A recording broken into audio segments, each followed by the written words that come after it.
আমরা কোনো জিনিসপত্র বাজার থেকে দোকান থেকে কিনতে গিয়ে ঠকে যাই।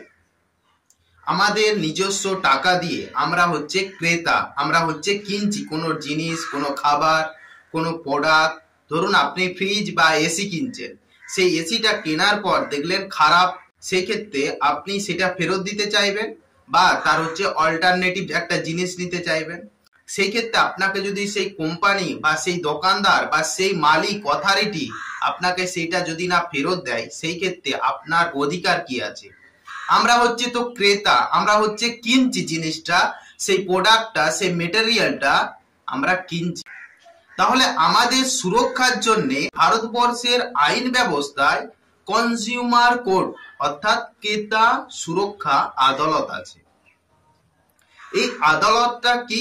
আপনি কোনো জিনিসপত্র কিনে এই যে ঠকে যাচ্ছেন, প্রতারণার শিকার হচ্ছেন, সেই ক্ষেত্রে আপনাদের ন্যায্য অধিকারটা বুঝিয়ে দেওয়ার জন্য কনজিউমার কোর্ট আছে।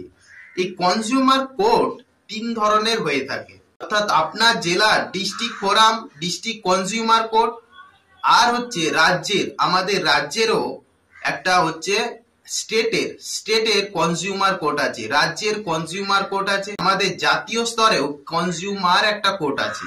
যে 3টে কোর্ট বা আদালত আছে, সেই ক্ষেত্রে আপনার যদি অ্যামাউন্টটা 20 লাখ টাকার যদি মধ্যে হয়, অর্থাৎ 20,000, 30,000, 1 লাখ টাকা, 2 লাখ টাকা, এই 20 লাখ টাকার যদি মধ্যে হয়, সেই ক্ষেত্রে আপনার অধিকার রয়েছে আপনার জেলা কনজিউমার ফোরামে মামলা করার, কেস করার তার বিরুদ্ধে।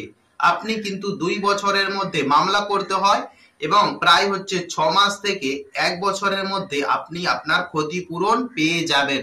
আপনার ন্যায্য টাকা, ক্ষতিপূরণের টাকা, মামলায় কত খরচা হয়েছে, সমস্ত বিষয় আপনি যদি এভিডেন্স ঠিকমতো যদি প্রমাণ করতে পারেন আপনার আইনজীবীর মাধ্যমে। আপনার এভিডেন্স কি?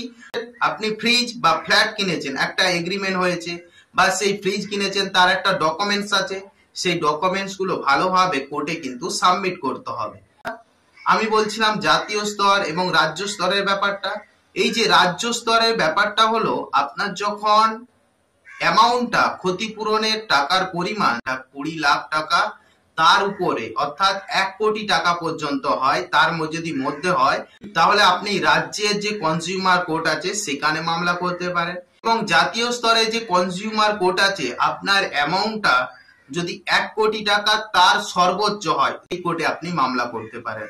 এবার দেখা গেল আপনি আপনার জেলাতে একটা 30,000 বা 40,000 বা 1 লাখ টাকার একটা মামলা করলেন আপনার টাকাটা ফেরত পাওয়ার জন্য। আপনি ফেরত পেয়ে গেলেন, সেই ক্ষেত্রে আপনি ভাবলেন যে আমি ন্যায্য টাকা এখনো ফেরত পাইনি।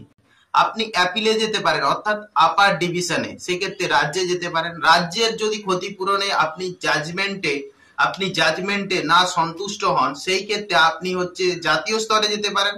এবং জাতীয় স্তরেও যদি না আপনি সন্তুষ্ট হন, আপনার ন্যায্য অধিকারটা না যদি ফিরে পান, সেই ক্ষেত্রে আমাদের সুপ্রিম কোর্ট আছে, সেখানে আপনি আপনার মামলাটা অ্যাপিল করতে পারেন।